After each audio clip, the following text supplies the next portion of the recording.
Bienvenue sur Mathémastus. Aujourd'hui, nous allons parler de la motivation des élèves, des enfants, voire même des parents, pourquoi pas. Il existe plusieurs astuces, au nombre de 5, j'en ai compté 5, qui vont nous aider pour améliorer la motivation de l'enfant. Astuce numéro 1, dire précisément à l'enfant ou à l'élève ce que l'on attend de lui.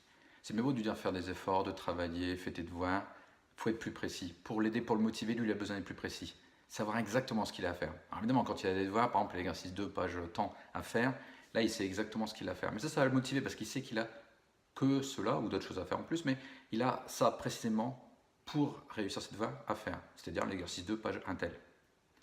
Mais quand il veut réviser, quand il veut par exemple préparer une évaluation, il a besoin de savoir ce qu'il va réviser. Il ne peut pas tout réviser, refaire tous les exercices qu'il a vus au cours de l'année. Non, c'est pas possible, ou au cours du chapitre.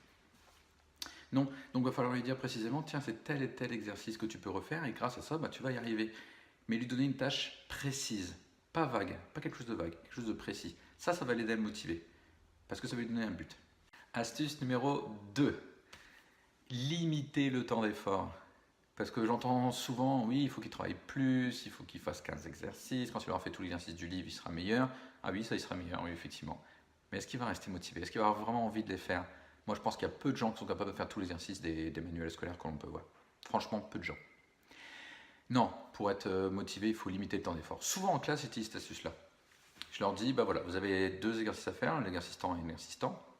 Et je vous laisse 5 minutes par exercice, et au bout des 10 minutes écoulées, du temps écoulé, nous corrigerons les exercices. Donc les élèves savent pertinemment qu'ils ont 10 minutes. Ils ont 10 minutes à travailler, c'est le temps d'effort qu'ils vont avoir. Après, ils pourront se reposer, suivre la correction, regarder et analyser les erreurs qu'ils ont pu faire. Et à partir de ce moment-là, ils vont progresser. Et surtout, ils vont être motivés parce qu'ils savent que la durée de l'effort, elle n'est pas infinie, elle est déterminée. Ils ont, par exemple, là, dans le cadre de mon exemple, 10 minutes d'effort à fournir. Ça, c'est une source de motivation extraordinaire. Savoir que la tâche, elle n'est pas infinie, même si elle est ingrate, elle peut être ingrate, mais si on sait qu'elle est limitée dans le temps, ça va nous motiver. Ça, c'est vraiment l'astuce numéro 2, hyper importante, limiter le temps d'effort. Ou en tout cas, le dire. Le limiter, certes, c'est une chose, mais surtout le dire avant de commencer.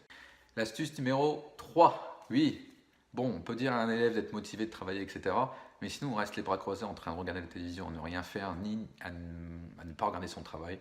Ça ne servira à rien. L'enfant n'est pas bête, l'élève n'est pas bête. Il voit bien que si l'intérêt que nous, enseignants ou nous, parents, nous portons à ce qu'il fait.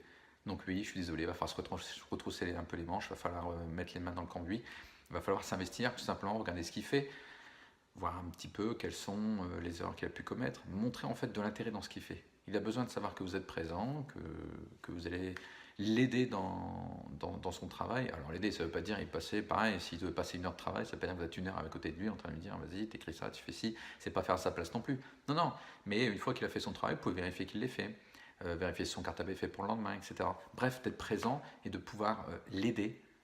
Et ça, il a besoin de le savoir. Il a besoin de savoir que ce qu'il fait, il n'est pas tout seul à le faire et que tout le monde travaille dans son sens et avec lui. Pour motiver, nous avons la 4e astuce. Et oui, il ne faut pas se mentir que pour motiver quelqu'un, il y a une astuce qui est pareil, primordiale aussi, c'est les émotions. Et oui, jouer sur les émotions. Vous avez déjà vu dans les compétitions sportives, les cris du public, les applaudissements du public, ça motive. Ça même transcende certaines personnes, ça les rend meilleurs, mais bien meilleurs. Et bien c'est pareil à l'école. Si vous dites à votre enfant, t'es nul, tu n'y arriveras jamais, tu pourras pas, il n'y arrivera pas.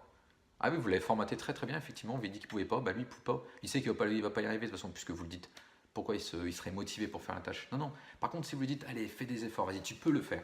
Tu peux le faire. Rien que tu peux le faire, tu es capable de le faire, tu as les capacités pour le faire, déjà, ça va le réconforter dans sa tâche. Ça veut dire, bon, peut-être que vraiment je suis capable de le faire. Donc là, il va être motivé, il va commencer à gagner un petit peu plus de confiance en lui, ça c'est important la confiance.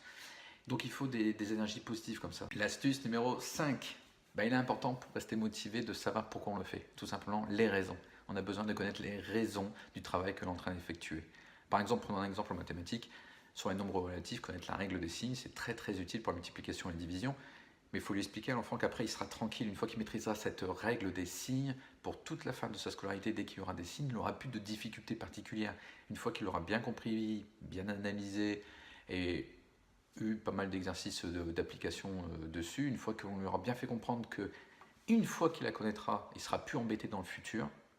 Voilà, ça va être une raison qui va peut-être le motiver. Il ne sera plus embêté dans le futur, il va y arriver dans le futur. D'autres choses, on peut lui proposer des astuces pour réussir certains types d'exos.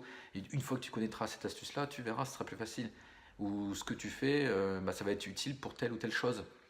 Rien de pire que, tiens, je leur fais le théorème de Pythagore et puis que les élèves qui me disent oui, mais concrètement, ça sert à quoi? Ils ont besoin de savoir, les enfants, effectivement, les élèves, à quoi ça sert le théorème de Pythagore, qui a plein d'éléments de construction, d'architecture, etc., de choses de la vie de tous les jours, où on peut utiliser le théorème de Pythagore. Alors évidemment, pas dans la vie, pas tous les jours, hein, mais en tout cas qu'il y ait une utilité, qu'il y ait une raison à l'existence du théorème de Pythagore, qui même à raconter l'histoire. Bon, là, je m'éloigne un peu. Mais effectivement, quand on veut rester motivé, on veut qu'un enfant soit motivé, un élève soit motivé, il lui faut une raison. D'accord? Il faut qu'il y ait une raison de ce qu'il fasse, il faut qu'il y ait une raison de le faire. S'il n'a pas de raison, ça va être compliqué de garder la motivation. Une fois qu'il aura trouvé une raison, ce sera plus facile. Nous voilà donc avec 5 astuces. La première, la précision. La deuxième, le temps. La troisième, le partage. La quatrième, les émotions. Et la cinquième astuce, la raison. Voilà, avec ces 5 astuces-là, vous pouvez motiver un enfant, vous pouvez motiver un élève. Surtout, n'hésitez pas, retravaillez, trouvez dans chaque contexte comment appliquer ces 5 critères et vous verrez, votre enfant, il sera motivé. Pareil pour les élèves. Voilà, merci d'avoir regardé cette première vidéo. Je vous dis à très très vite. Bye bye.